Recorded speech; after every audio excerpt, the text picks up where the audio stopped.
If you've accidentally deleted messages on Apple TV Plus, you may be able to recover them through a few simple steps. Follow this guide to attempt recovery. Step 1. Check the recently deleted folder. Open the Apple TV Plus app and navigate to the Messages section. Look for a recently deleted folder where deleted messages may be temporarily stored.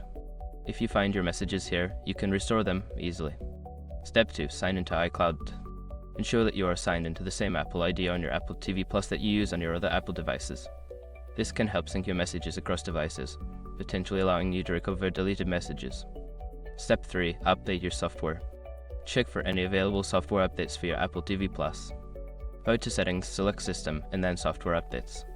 Keeping your device updated can help with message recovery features. Step 4. Restore from backup. If you have previously backed up your Apple TV Plus messages using iCloud or another backup service, consider restoring from that backup. This may help recover deleted messages, but be aware that it could overwrite current data. Step 5. Contact Apple Support. If the above steps do not work, reach out to Apple Support for assistance. They may have additional options or tools to help you recover your deleted messages. By following these steps, you may be able to recover your deleted messages on Apple TV Plus.